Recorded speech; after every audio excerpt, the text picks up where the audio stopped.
बादशाह की दास्तान कदीम व तवील। बहुत पुराने जमाने की बात है जब दुनिया की पहचान तलवार की धार, कलों की बुलंदी और शाही झंडों की शान से होती थी।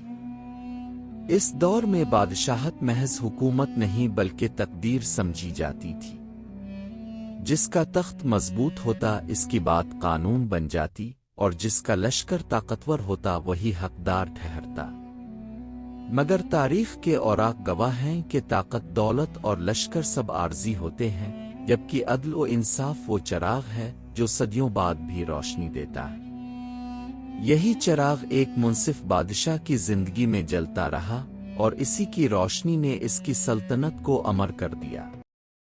ये दास्तान है बादशाह शाह नासिरुद्दीन की, जिसका नाम आज भी बुजुर्गों की जुबान पर एहतराम से आता है और जिसके इंसाफ की मिसालें आज भी किस्सों कहानियों में सुनाई जाती है।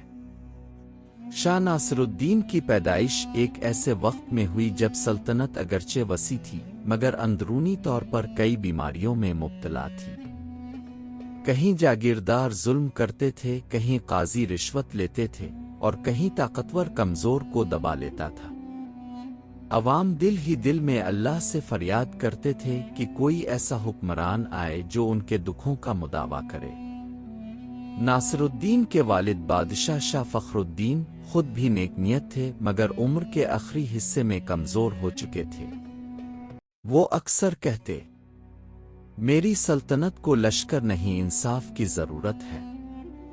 नासिरुद्दीन ने ये अल्फाज बचपन ही में सुन लिए थे और शायद यही वजह थी कि इसका मिजाज बचपन से ही दूसरों से मुख्तलिफ था। शाह नासिरुद्दीन को शाही महलात की ऐश व इशरत मुयस्सर थी मगर उसके दिल को उन चीजों में सुकून ना मिलता।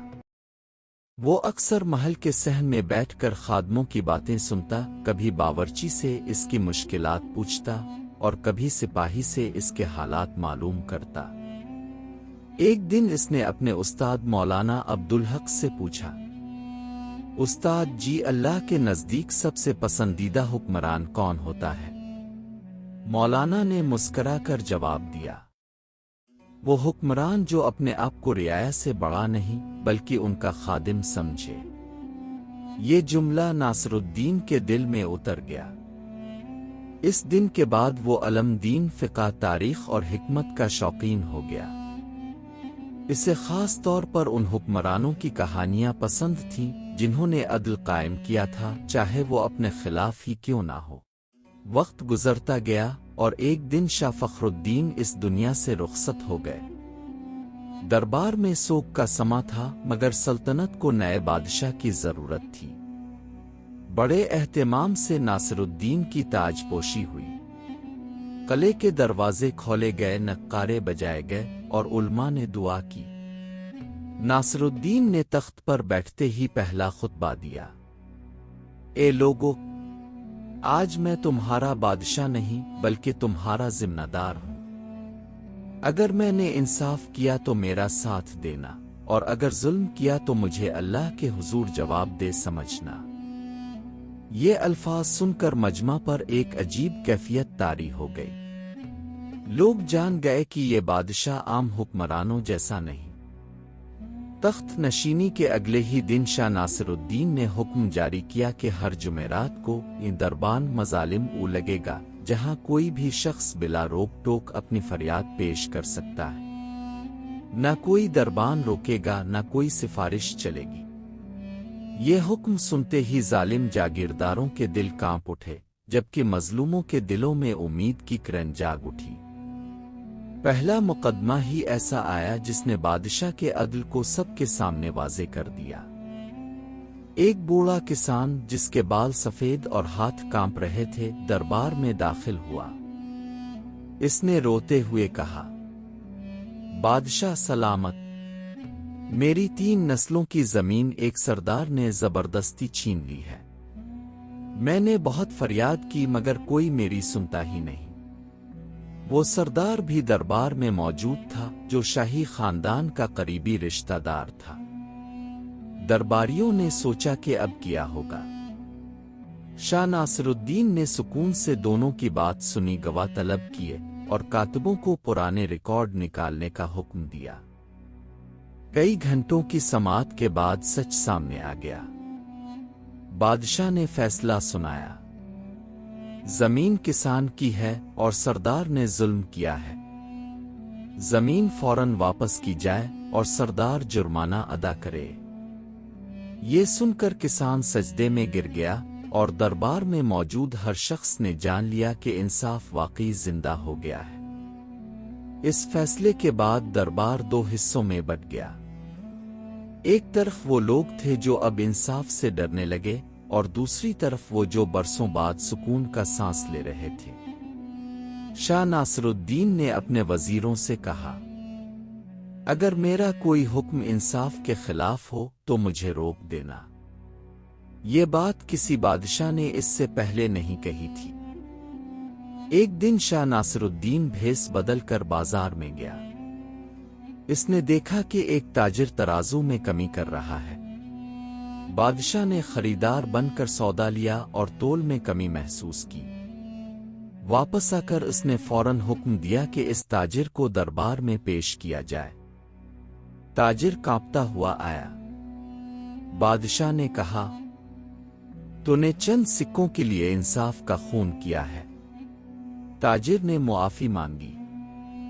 शाह नासरुद्दीन ने इसे सख्त सजा देने के बजाय इबरतनाक जुर्माना किया और ऐलान करवाया कि आइंदा कोई भी नाप तोल में कमी करेगा तो इसे सख्त सजा दी जाएगी।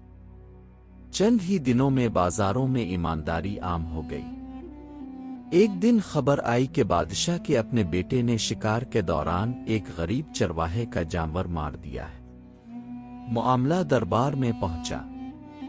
मलिका की आंखों में आंसू थे मगर शाह नासरुद्दीन का चेहरा पुरसुकून था। इसने बेटे से पूछा, क्या ये सच है? बेटे ने सर झुकाकर इकरार किया। बादशाह ने हुक्म दिया कि जानवर की पूरी कीमत अदा की जाए और चरवाहे से मुआफी मांगी जाए। ये देखकर रियाया के दिलों में बादशाह की इज्जत और बढ़ गई। कुछ साल बाद सल्तनत शदीद कहत का शिकार हो गई। बारिशें न हुई, खेत सूख गए और लोग फाकों पर आ गए। दरबारियों ने मशवरा दिया कि खजाना बचाया जाए मगर शाह नासिरुद्दीन ने कहा, अगर खजाना बचा और रियाया मर गई तो ऐसी बादशाहत किस काम की। इसने शाही खजाने के दरवाजे खोल दिए, लंगर कायम किए और खुद भी सादा ग़िज़ा पर इक्तिफा किया। ये देखकर लोगों ने दिल से दुआ की और कुछ ही अरसे बाद बारिशें हो गईं। शाह नासिरुद्दीन के इंसाफ से दुश्मन बादशाह हसद करने लगे। एक हमसाया सल्तनत के हुक्मरान ने साजिश की कि शाह नासिरुद्दीन को बदनाम किया जाए।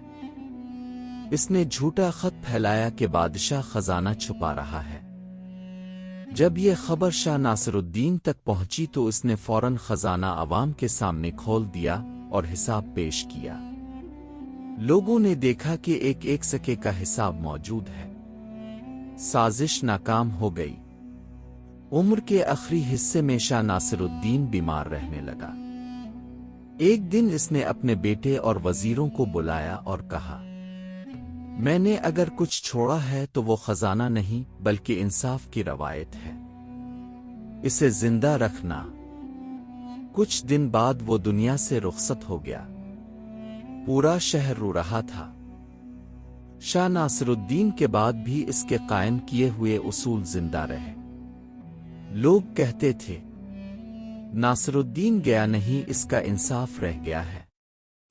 आज भी इसके शहर के खंडरात गवाही देते हैं कि एक मुंसिफ हुक्मरान कैसे दिलों पर राज करता है। ये तवील दास्तान हमें ये सबक देती है कि अदल के बगैर ताकत बेमानी है। इंसाफ हुक्मरान और रियाया दोनों के लिए रहमत है। मुंसिफ बादशाह तारीख में जिंदा रहता है। वाकई अदल रियासत की बुनियाद है।